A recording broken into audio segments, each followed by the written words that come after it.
U.S. Secretary of State Mike Pompeo landed in Qatar's capital city, Doha on Saturday to witness the signing of a historic deal with Taliban insurgents in an effort to end the 18-year war in Afghanistan.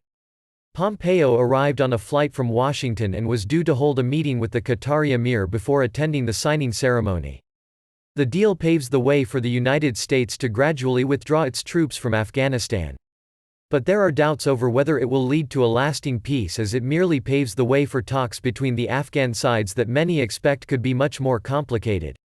Hours before the deal, the Taliban ordered all its fighters in Afghanistan to refrain from any kind of attack, for the happiness of the nation. The biggest thing is that we hope the U.S. remain committed to their promises during the negotiation and peace deal, said Zabullah Mujahid, a spokesman for the hardline Islamist group.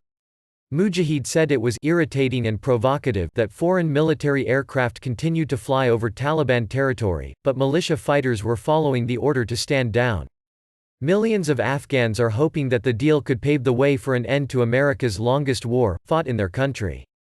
The war, which has killed tens of thousands of people, began when the United States launched attacks on Afghanistan just weeks after the September 11, 2001, attacks on New York and Washington by the Afghanistan-based al-Qaeda militant group. Washington accused the Taliban of harboring al-Qaeda and its leader Osama bin Laden, and with its allies ousted the group from power. But the Taliban has remained a potent force and currently controls about 40% of Afghan territory. For U.S. President Donald Trump, the deal represents a chance to make good on his promise to bring U.S. troops home. But security experts have also called it a foreign policy gamble that would give the Taliban international legitimacy. Today is a monumental day for Afghanistan, the U.S. Embassy in Kabul said on Twitter. It is about making peace and crafting a common brighter future.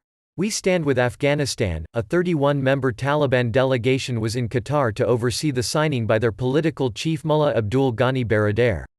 Foreign ministers and bureaucrats from Pakistan, Indonesia, Uzbekistan and Tajikistan arrived at the venue ahead of the signing ceremony, slated to take place at the Sheraton Hotel in Doha.